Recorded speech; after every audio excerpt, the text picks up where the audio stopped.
कल की क्लास में हमने देखा था कि भूगोल शब्द दो ग्रीक शब्दों से मिलकर बना है, एक जियो और दूसरा ग्राफी। जियो का अर्थ होता है पृथ्वी और ग्राफी का अर्थ होता है निर्माण करना, अर्थात पृथ्वी का निर्माण करना ही ज्योग्राफी कहलाता है। तो भूगोल जो शब्द है वो दो ग्रीक शब्दों से मिलकर बना है, एक जियो और दूसरा ग्राफी। और जो भूगोल शब्द दिया था वो दिया था इरेटोस्थेनिस ने। जबकि भूगोल का जो जनक माना जाता है वो माना जाता है हिकेटियस को। वास्तव में भूगोल का जनक किसे माना जाता है? हिकेटियस को। क्वेश्चन बनता है कि भूगोल का पिता या भूगोल का जनक किसे कहा जाता है? हिकेटियस को। और भूगोल शब्द किसने दिया था? इरेटोस्थेनिस ने दिया था। इसी प्रकार हमने कल ये भी देखा था कि भूगोल की दो शाखाएं होती है, एक भौतिक भूगोल जो कि 11वीं क्लास में है और दूसरा मानव भूगोल जो 12वीं क्लास में है। मानव भूगोल के बारे में हम चर्चा कर रहे थे। हमारा जो चैप्टर था वो था मानव भूगोल। मानव भूगोल की खोज किसने की थी, अर्थात मानव भूगोल का जनक किसे माना जाता है? वो माना जाता है किसको? फ्रेडरिक रेटजेल को। फ्रेडरिक रेटजेल कहाँ के हैं? फ्रेडरिक रेटजेल जर्मनी के थे। ये जो स्थान का नाम है ये भी हमें ध्यान रखना है, क्योंकि एग्जाम में जो प्रश्न बनते हैं वो आगे की दृष्टि से, अर्थात जब हम ग्रेजुएशन में पहुंचेंगे तो वहां पर स्थान के नाम भी पूछ लिए जा सकते हैं। फ्रेडरिक रेटजेल जो है उन्होंने एक पुस्तक लिखी थी एंथ्रोपोजियोग्राफिया, जिसे अमेरिका निवासी एक महिला जिनका नाम था एलन सी सैंपल उन्होंने पढ़ा और अपनी अलग एक परिभाषा दी। इनके बाद में जो तीसरे विद्वान आए भूगोलवेता वो थे विडाल्डी लाप्लास। फ्रेडरिक रेटजेल के अनुसार मानव भूगोल की परिभाषा जो थी वो थी कि पृथ्वी अर्थात धरातल और मानव के मध्य के संबंध को ही मानव भूगोल कहा जाता है। जबकि एलन सी सैंपल के अनुसार जो मानव भूगोल की परिभाषा थी वो थी कि अस्थिर पृथ्वी और क्रियाशील मानव के मध्य परिवर्तनशील संबंधों को मानव भूगोल कहा जाता है। इन दोनों विद्वानों की जो विचारधारा थी वो सेम थी। दोनों की जो विचारधारा थी वो थी पर्यावरणीय निश्चयवाद की विचारधारा। इनके बाद में जो तीसरे भूगोलवेता आए विडाल्डी लाप्लास, ये कहाँ के थे? ये थे फ्रांस के।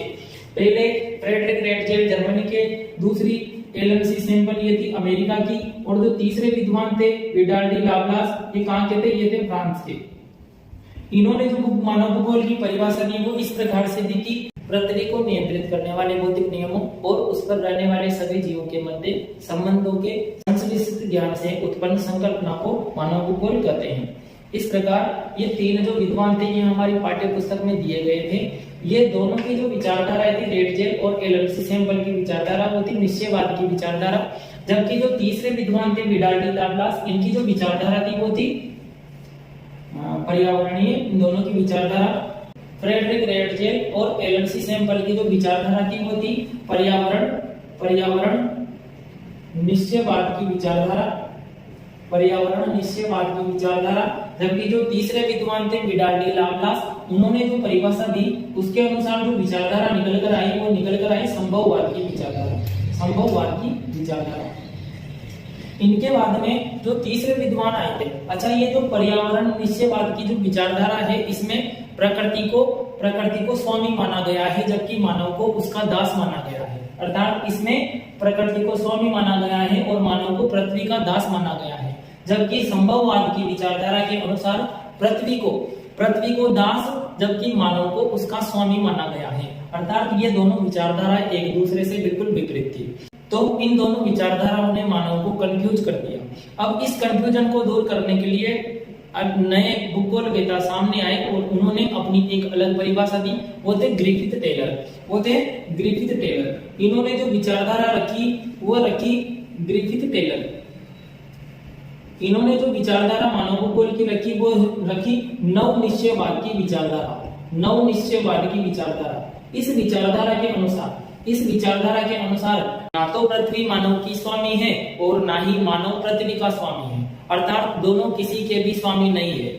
इस विचारधारा का अर्थ ये निकलता है कि यदि पृथ्वी को मानव नुकसान पहुंचाता है तो पृथ्वी भी मानव को नुकसान पहुंचाएगी, और यदि पृथ्वी मानव को नुकसान पहुंचाएगी तो उसकी भरपाई करने के लिए मानव भी कुछ ना कुछ प्रयोग करेगा और उस समस्या से निजात पाने के लिए पृथ्वी को नुकसान पहुंचाएगा। तो इस विचारधारा के अनुसार ग्रिफिथ टेलर ने दोनों विद्वानों की विचारधाराओं को मिला दिया, अर्थात टेलर ने दर्जी का काम कर दिया। दोनों विद्वान जो आपस में एक दूसरे से लड़ रहे थे कि नहीं मेरी विचारधारा सही है, जबकि ये कह रहा था कि मेरी विचारधारा सही है, तो दोनों विचारधाराओं को मिला करके ग्रिफिथ टेलर ने, जो कि टेलर अपना सरनेम लगाते हैं पीछे, तो इन्होंने दर्जी का काम कर दिया और नई विचारधारा प्रस्तुत की। तो इस प्रकार से हमने ये सब कुछ कल पढ़ा था। अब हमारा अगला जो टॉपिक था वो था कि समय के साथ मानव का गलियारा। समय के साथ मानव का गलियारा अर्थात तो जैसे जैसे समय बढ़ता गया मानव अपना स्वरूप बदलता गया। तो हम पढ़ेंगे नया टॉपिक, समय के गलियारों के साथ मानव भूगोल। जैसा कि हमने पिछली कक्षा में पढ़ा था कि मानव प्राचीन काल में आदि मानव हुआ करता था, अर्थात मानव पशुओं की भांति, जानवरों की भांति व्यवहार करता था। समय के साथ धीरे धीरे मानव का विकास हुआ और वह विभिन्न चीजों को समझने लगा, उनका प्रयोग करने लगा, नए नए आविष्कार करने लगा और पृथ्वी को नियंत्रित करने लगा। इस प्रकार ये जो अचानक से परिवर्तन हुआ है, यह केवल 1 या 2 दिन में, 1 साल में नहीं हुआ, इसमें कई वर्ष लग गए। तो ये जो आदि मानव से और शिक्षित मानव का जो सफर है, इस सफर को बताया गया है इस चार्ट पर। जैसे हम पढ़ रहे हैं टॉपिक समय के गलियारों से मानव भूगोल, यानी प्राचीन काल में जो मानव था वह किस प्रकार से निर्भर था, वो था भूगोल, भौतिक वातावरण पर निर्भर था, भौतिक वातावरण पर निर्भर था, अर्थात वह पृथ्वी को अपना स्वामी मानता था और स्वयं को अपना दास मानता था। इसमें जो विचारधारा निकल के सामने आई थी वो थी पर्यावरण निश्चयवाद की विचारधारा, पर्यावरण निश्चयवाद की विचारधारा। जबकि इसके विपरीत जब मानव का विकास हुआ तो वह चीजों को समझने लगा और नए नए आविष्कार करने लगा, पृथ्वी को नियंत्रित करने लगा, अपने अनुसार पृथ्वी को ढालने लगा। जैसे कि आंधी बारिश वगैरह आदि में मकान बनाकर रहने लगा, भोजन की व्यवस्था करने लगा, कृषि करने लगा, पशुओं को पालने लगा। तो इस प्रकार से मानव में कई सारे परिवर्तन हुए और वो परिवर्तन जो होते हैं वो होते हैं सांस्कृतिक वातावरण, यानी कि जो भौतिक वातावरण से जो मानव है अपना, उस मानव ने भौतिक वातावरण से नए वातावरण यानी कि सांस्कृतिक वातावरण में प्रवेश किया। सांस्कृतिक वातावरण में प्रवेश किया तो इसमें जो विचारधारा निकल के आई संभववाद की विचारधारा में मानव अपने को स्वामी मानने लग गया, जबकि पृथ्वी को उसका दास मानने लग गया। इस विचारधारा में स्वामी किसे माना गया है, इसका भाव आया हुआ है इसमें भौतिक वातावरण में पर्यावरण निश्चयवाद की विचारधारा निकल के आई थी और इसमें स्वामी किसे माना गया था, पृथ्वी को। जबकि इस विचारधारा में सांस्कृतिक वातावरण की जो संभववाद की विचारधारा थी, इसमें स्वामी माना गया है मानव को। ये दोनों विचारधाराओं के मिलाकर, इन दोनों विचारधाराओं को मिलाकर तीसरी विचारधारा का जन्म हुआ था, वो था नव निश्चयवाद की विचारधारा, जो कि ग्रिफिथ टेलर ने दी थी। ये जो समय है मानव का आदि मानव से और शिक्षित मानव का सफर, इसको हम इस सारणी के माध्यम से समझने की कोशिश करते हैं। ये जो है इस तरफ दिया हुआ है हमें समय अवधि और इस तरफ दिया हुआ है लक्षण, जबकि बीच में दिए गए हैं उपागम। ये जो पहला है समय अवधि अर्थात आरंभिक उपनिवेश का युग। जैसे आगे की क्लासों में, हम आगे के चैप्टरों में टॉपिक आएंगे हमारे, यूरोपीय उपनिवेशवाद, ये सब क्या होते हैं उपनिवेशवाद, उन्होंने किस प्रकार से व्यापार किया, किस प्रकार से वो यात्रा की। तो यहाँ पर है आरंभिक उपनिवेशवाद में कि व्यापारिक रुचियों द्वारा नए क्षेत्रों की खोज करना और उनका वर्णन करना। विभिन्न, जब प्राचीन काल में जो लोग थे वो एक जगह से दूसरी जगह अर्थात यात्रा करना पसंद करते थे, तो वो जब यात्रा करते थे तो उन्हें विभिन्न प्रकार के क्षेत्रों की जानकारियां और उन जानकारियों का वर्णन उन्होंने आगे किया। तो व्यापारिक रुचियों द्वारा नए क्षेत्रों की खोज करना अर्थात किन क्षेत्रों में हम व्यापार कर सकते हैं उनका वर्णन किया गया। ये था आरंभिक उपनिवेश युग में। ये जो चार्ट है, इस चार्ट में से एक क्वेश्चन जरूर बनेगा, चाहे वो क्वेश्चन कैसा भी बने, कि व्यापारिक रुचियों द्वारा नए क्षेत्रों की खोज करना कौन सी समय अवधि के अंतर्गत आता है, तो वो आता है आरंभिक उपनिवेश युग के अंदर। या कंप्यूटर और परिष्कृत सांख्यिकीय का प्रयोग कौन से युग में हुआ, कौन से समय अवधि में हुआ, तो वो हुआ 1950 से 1960 के दशक के मध्य। तो उसके बाद दूसरा आता है, अच्छा, आरंभिक उपनिवेश युग का जो उपागम माना गया है वो किसे माना गया है? अन्वेषण और विवरण को। इसके अंतर्गत क्या होता है कि व्यापारिक रुचियों द्वारा नए क्षेत्रों की विभिन्न क्षेत्रों की खोज की और उनका वर्णन किया गया। जबकि सेकंड नंबर पे आता है हमारा उत्तर उपनिवेश युग। आरंभिक उपनिवेश युग के बाद में उत्तर उपनिवेश का युग आया और इस युग में क्या कहा गया? प्रादेशिक विश्लेषण किया गया। उत्तर उपनिवेश युग में प्रादेशिक विश्लेषण किया गया, अर्थात पृथ्वी के सभी भागों को समझना। जब मानव एक स्थान से दूसरे स्थान पर यात्रा करते तो वह विभिन्न प्रदेशों को समझते और उसका वर्णन करते। इसके अंतर्गत वही आता है कि पृथ्वी के लगभग सभी भागों को समझना, अर्थात पूरी पृथ्वी को पूर्ण रूप से समझना। पृथ्वी को पूर्ण रूप से समझना किसके अंतर्गत आता है? तो वो आता है उत्तर उपनिवेश युग के अंतर्गत। इसके बाद में जो हमारा तीसरा समय अवधि आएगी वो आएगी अंतर युद्ध अवधि के बीच, अर्थात 1930 का दशक। 1930 का जो दशक है उसमें विभिन्न देशों में विश्व युद्ध की संभावनाएं थी, अर्थात एक देश दूसरे देश पर अधिकार करने के लिए वहां युद्ध प्रारंभ करता था। और ये जो समय है 1930 का दशक, इसे माना गया है अंतर युद्ध अवधि का दशक। इस समय में, इस अवधि में क्या हुआ? क्षेत्रीय विभेदन हुआ, अर्थात लक्षणों के अनुसार प्रदेशों की भिन्नता की जांच करना।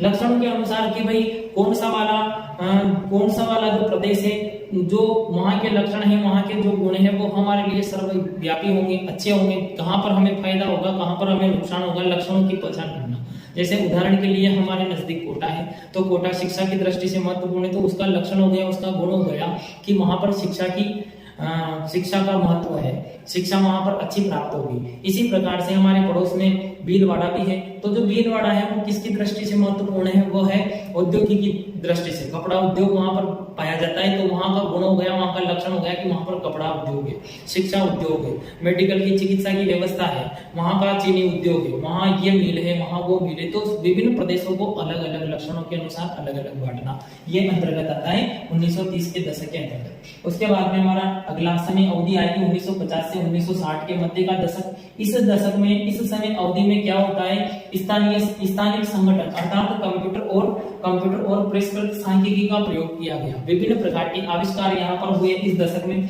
जैसे कि रेल के इंजन का आविष्कार, कंप्यूटर का आविष्कार, टेलीविजन का आविष्कार वगैरह वगैरह में भयंकर रूप से तेजी आई। और इस दशक में मशीनीकरण का आविष्कार हुआ। जबकि इसके बाद में जो दशक आता है वो आता है 1970 का दशक। ये जो दशक है 1970 का दशक, ये महत्वपूर्ण है, बहुत ही ज्यादा महत्वपूर्ण है। क्यों? क्योंकि इसमें 3 विचारधाराओं का जन्म हुआ था। अब वो 3 विचारधाराएं कौन सी थी? वो 3 विचारधाराएं थी मानवतावादी, व्यवहारवादी और अमूल्यवादी। ये 3 विचारधाराएं थी, वो इस 1970 के दशक में सामने आई। इसमें क्या हुआ कि मानव की जो विभिन्न प्रकार की सुविधाएं होती है, जैसे शिक्षा, चिकित्सा, स्वास्थ्य, आवासीय, सड़क, विभिन्न प्रकार की जो उनकी मांगे थी, वो उनकी सुविधाओं के लिए जो मानव मांग कर रहा था, तो उन मांगों को माना गया और उस पर विभिन्न प्रकार की सुविधाएं उसको पहुंचाई गई। मानव का यहाँ पर विकास हुआ। इसके संबंध में ये जो दशक है इस तीनों विचारधाराओं के संबंध में आया हुआ है। इसमें क्या होता है कि मात्रात्मक क्रांति के असंतुष्ट हो। ये जो 1950 और 1960 का जो दशक था जिसमें कंप्यूटर और सांख्यिकी का प्रयोग किया गया, ये मात्रात्मक क्रांति भी कहलाता है। मात्रात्मक क्रांति अर्थात हमारे जो गणितीय रूप में मात्रात्मक विश्लेषण होते हैं, जैसे माध्यक, बहुलक, छोटी क्लासों में हमने जब पढ़ा था, तो ये आते हैं इसके अंतर्गत। और इस समय अवधि के अंतर्गत आते हैं ये मात्रात्मक क्रांति मानी गई है। इनको कंप्यूटर और परिष्कृत सांख्यिकी का प्रयोग वाले को मात्रात्मक क्रांति भी कहा जाता है। तो पूछा जाएगी यदि कि मात्रात्मक क्रांति कौन सी समय अवधि के दौरान आई, तो वही 1950 से 1960 के दशक के मध्य। इस दशक में क्या होता है कि मात्रात्मक क्रांति से असंतुष्ट, अर्थात इस क्रांति में क्या होता है, इस क्रांति में मानव मशीनीकरण का उपयोग किया जाने लगा और मानव को तुच्छ माना गया। मशीनों की तुलना में मानव को तुच्छ माना गया। यहाँ पर मजदूरों की संख्या को घटाकर मशीनों की संख्या बढ़ा दी गई। ये वाला जो दौर था वो मनुष्य के लिए एक प्रकार से लाभकारी भी था, परंतु एक प्रकार से रोजगार की दृष्टि से ये वाला जो युग है वो हानिकारक भी था।